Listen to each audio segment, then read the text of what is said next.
بسم اللہ الرحمن الرحیم۔ شروع اللہ کے نام سے جو بڑا مہربان اور نہایت رحم کرنے والا ہے۔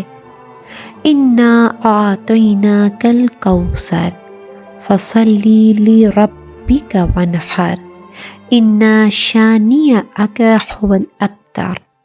بے شک ہم نے ہی آپ کو کوثر عطا فرمائی، لہٰذا آپ اپنے رب کے لیے نماز پڑھیں اور قربانی دیں، یقیناً آپ کا دشمن ہی بے اولاد رہے گا۔ سورہ کوثر عاص بن وائل کے اس طعنے کے جواب میں نازل ہوئی جس میں اس نے پیغمبر اکرم صلی اللہ علیہ وآلہ وسلم کو بے اولاد اور ابتر کہا تھا۔ یہ طعنہ ایسے موقع پر دیا گیا تھا جب پیغمبر اکرم صلی اللہ علیہ وآلہ وسلم کے فرزند عبداللہ اس دنیا سے وفات پا گئے تھے اور ان کے علاوہ آن حضرت کا کوئی اور بیٹا بھی نہیں تھا۔ اس صورتحال کو دیکھتے ہوئے عاص بن وائل نے قریش کے بزرگان کی محفل میں پیغمبر اسلام کو ابتر اور بے اولاد ہونے کا طعنہ دیا تھا۔ خداوند متعال نے پیغمبر اکرم صلی اللہ علیہ وآلہ وسلم کی تسلی کے لیے سورہ کوثر نازل کیا جس میں آپ کو کوثر ہے یعنی خیر کثیر عطا کرنے اور آپ کے دشمنوں کے بے اولاد ہونے کی بشارت دی۔ سورہ کوثر میں حوض کوثر جو بہشت میں ایک نہر ہے، خیر کثیر یعنی نبوت، قرآن، اصحاب اور پیروکاروں کی کثرت اور حضرت زہرا سلام اللہ علیہ کے ذریعے پیغمبر اکرم صلی اللہ علیہ وآلہ وسلم کی کثیر تعداد میں نسل اور شفاعت کا ذکر ہے۔ ابو بصیر امام صادق علیہ السلام سے نقل کرتے ہیں کہ جو شخص اپنی یومیہ نمازوں میں سورہ کوثر کی تلاوت کرتا ہے تو اسے قیامت کے دن حوض کوثر نصیب ہوگی اور وہ درخت طوبہ کے سائے میں رسول خدا کا ہم نشیں ہوگا۔ اس سورہ کی تلاوت کی فضیلت میں پیغمبر اکرم کا فرمان ہے، جو شخص اس کی تلاوت کرے کہ خدا اسے جنت کی نہروں سے سیراب کرے گا، اور ہر قربانی کی تعداد میں جو خدا کے بندے عید قرباں کے دن کرتے ہیں اور اسی طرح سے وہ قربانیوں کو جو اہل کتاب اور مشرکین دیتے ہیں، ان سب کی تعداد کے برابر اس کو اجر دے گا۔ اس سورہ مبارکہ میں رسول پاک صلی اللہ علیہ وآلہ وسلم کے لیے ایک اہم ترین خوشخبری ہے اور ساتھ ہی آپ صلی اللہ علیہ وآلہ وسلم کی رسالت کی تکمیل اور تا قیامت باقی رہنے کی ضمانت کا اعلان ہے۔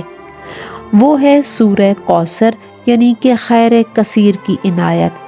یہ خیر کثیر جناب سیدہ نساء العالمین سلام اللہ علیہ کی ذات گرامی پر ہے، جو آج دین اسلام کی بقا جناب سیدہ سلام اللہ علیہ کی اولاد کی قربانیوں کی وجہ سے ہے۔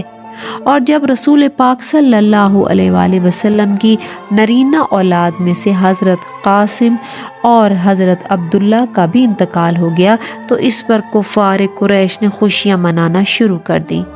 جب حضور پاک صلی اللہ علیہ وآلہ وسلم کے دوسرے صاحبزادے کا انتقال ہوا تو ابو لہب دوڑتا ہوا مشرکین کے پاس گیا اور ان کو یہ خبر خوشی کے ساتھ سنائی۔ ان تمام برائیوں اور آخری پیغمبر کی نبوت کے مٹ جانے کے بیہودہ خیالوں کے جواب میں خداوند عالم نے پیغمبر کو کوثر یعنی فاطمہ عطا کی اور آپ کی شان میں سورہ کوثر کو نازل فرمایا۔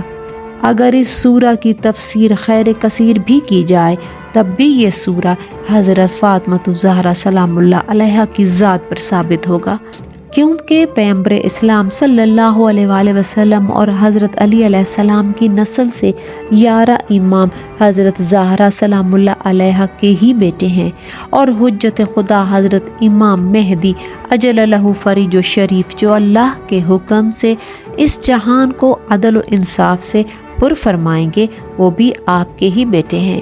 آج ہمیں دنیا کے ہر کونے میں پیغمبر اسلام کی اولاد نظر آ رہی ہے، جن میں بہت سے جید علماء بھی ہیں۔ یہ سب اولاد حضرت زہرا سلام اللہ علیہ ہیں۔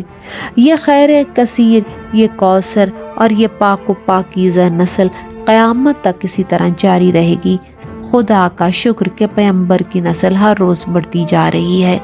مرحوم شیخ صدوق کی کتاب اعمالی میں یہ روایت نقل ہوئی ہے کہ پیغمبر اسلام صلی اللہ علیہ وآلہ وسلم نے فرمایا کہ جب مجھے معراج ہوئی تو جبرائیل امین میرا ہاتھ پکڑ کر جنت میں لے گئے اور مجھے جنت کی ایک کھجور پیش کی۔